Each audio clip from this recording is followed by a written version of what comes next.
Setialah kepada dirimu sendiri. Inilah tindakan yang bikin mereka menyesal telah meremehkanmu. Jika kamu merasa cerita berikut ini bermanfaat, silakan bagikan ke teman-temanmu.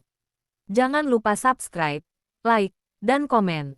Di sudut ruang rapat yang sempit, di tengah deru suara orang-orang yang bersikeras mendapatkan pendapat mereka didengar, dia duduk tenang.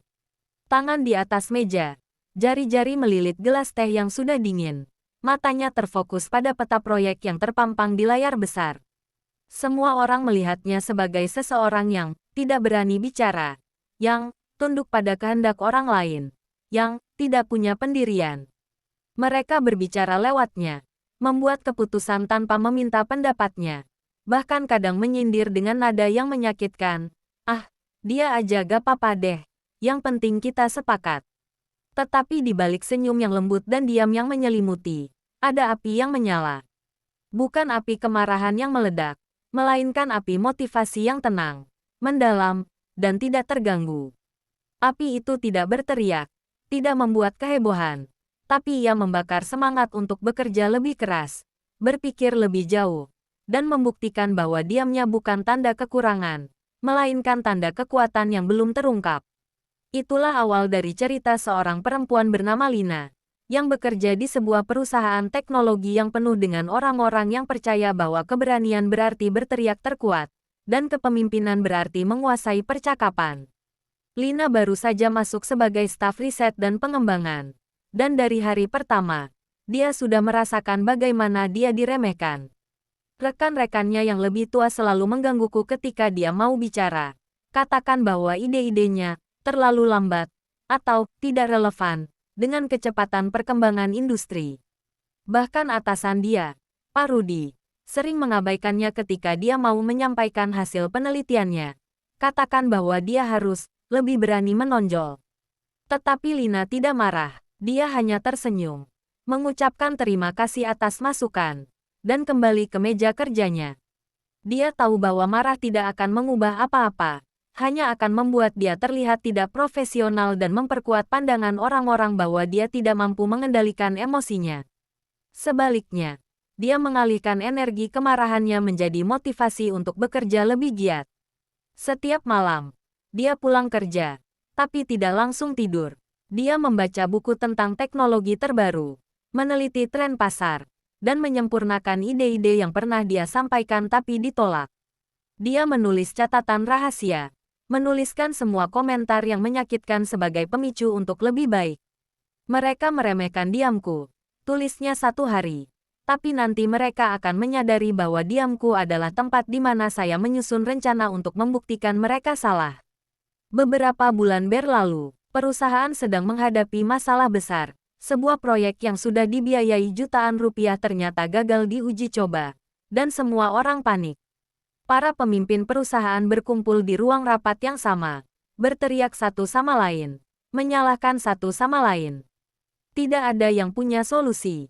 Pak Rudy berdiri, kening terkerut, berkata, kalau tidak ada solusi dalam sehari ini, kita harus membatalkan proyek ini dan menerima kerugian yang besar. Pada saat itu, Lina bangkit. Suaranya tidak keras, tapi jelas dan tegas. Permisi, Pak, katanya. Saya punya ide yang mungkin bisa membantu. Semua mata terarah ke dia. Ada yang mengangkat alis. Ada yang tersenyum sebal. Ada yang hanya menunggu untuk mendengar apa yang dia katakan agar bisa menolaknya lagi. Tapi Lina tidak peduli. Dia mengambil laptopnya, menghubungkannya ke proyektor, dan memulai presentasi. Dia menjelaskan dengan tenang dan rinci tentang hasil penelitiannya selama beberapa bulan terakhir. Bagaimana dia menemukan cacat pada desain proyek yang lama. Bagaimana dia menyusun solusi baru yang lebih efisien dan hemat biaya. Dan bagaimana solusi itu bisa diuji coba dalam waktu seminggu. Selama presentasi, ruang rapat penuh diam. Tidak ada suara yang mengganggu. Tidak ada komentar yang menyindir. Semua orang terkejut, bukan hanya karena ide-idenya luar biasa, tapi karena cara dia menyampaikannya. Tenang, yakin, dan penuh kejelasan. Tidak ada kemarahan, tidak ada kebanggaan berlebih, hanya kebenaran yang dia sampaikan dengan hati-hati. Setelah presentasi selesai, ada jeda sebentar. Kemudian Pak Rudy berdiri, mengangkat tangan dan bertepuk. Lina, katanya. Suaranya penuh hormat.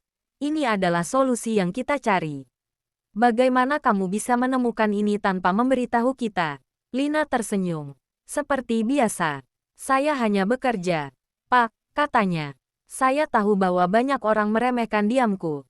Tapi saya gunakan waktu itu untuk berpikir, meneliti, dan menyempurnakan ide-ide saya. Diamku bukan berarti tunduk. Itu adalah cara saya mempersiapkan diri untuk membuktikan bahwa saya bisa berkontribusi. Dari hari itu, segalanya berubah. Rekan-rekannya mulai menghormatinya, bahkan meminta pendapatnya ketika mereka menghadapi masalah. Pak Rudi mempromosikannya menjadi kepala tim riset dan pengembangan. Dan dia memimpin timnya dengan gaya yang sama, tenang, tegas, dan penuh perhatian.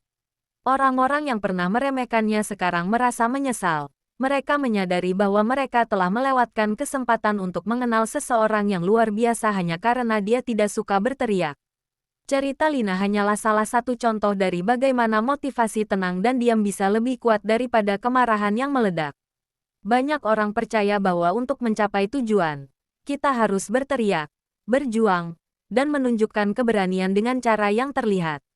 Tapi kadang-kadang, yang paling kuat adalah yang tersembunyi. Motivasi yang tumbuh di dalam hati, yang tidak terganggu oleh suara luar, yang hanya fokus pada tujuan yang ingin dicapai. Motivasi tenang itu seperti air yang mengalir perlahan tapi pasti. Ia tidak membuat kebisingan, tapi ia bisa memecah batu yang paling keras.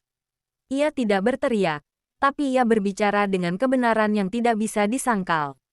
Ia tidak menunjukkan kekuatan dengan cara yang kasar, tapi ia menunjukkan kekuatan dengan ketekunan, kebijaksanaan, dan keberanian untuk tetap setia pada diri sendiri.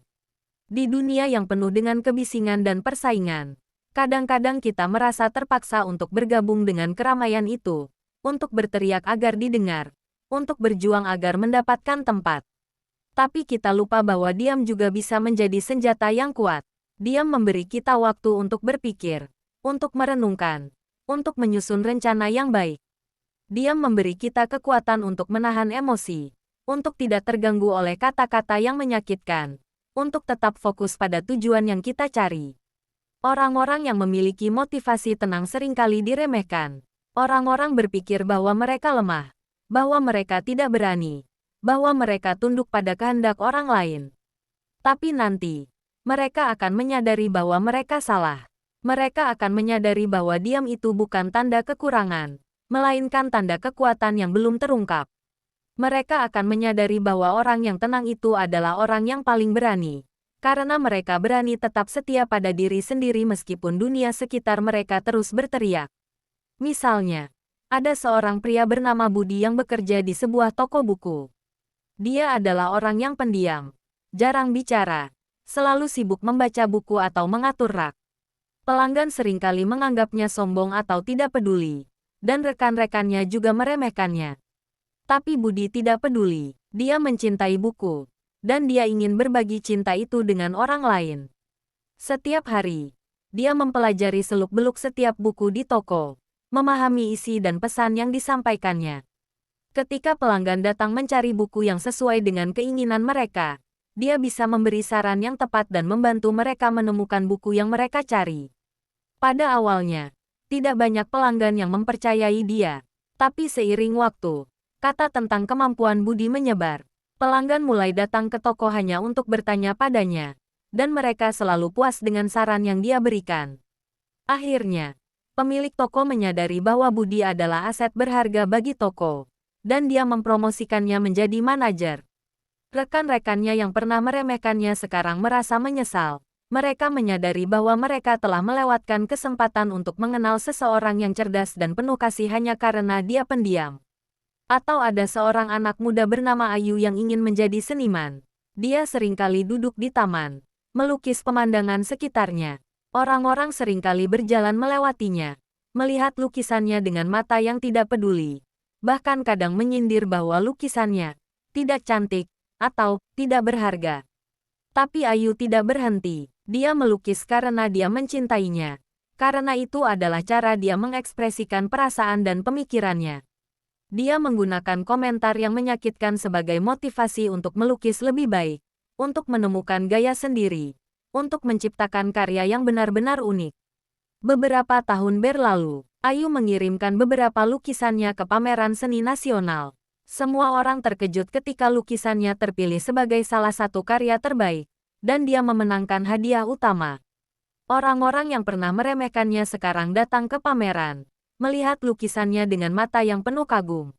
Mereka merasa menyesal. Mereka menyadari bahwa mereka telah melewatkan kesempatan untuk melihat bakat yang luar biasa hanya karena dia muda dan pendiam.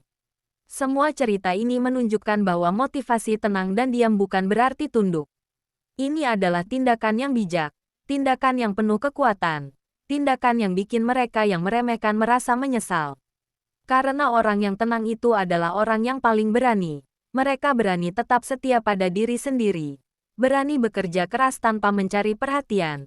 Berani membuktikan bahwa mereka bisa mencapai tujuan meskipun semua orang mengatakan bahwa mereka tidak bisa. Motivasi tenang itu seperti bintang di malam hari. Ia tidak terlihat dengan jelas pada awalnya.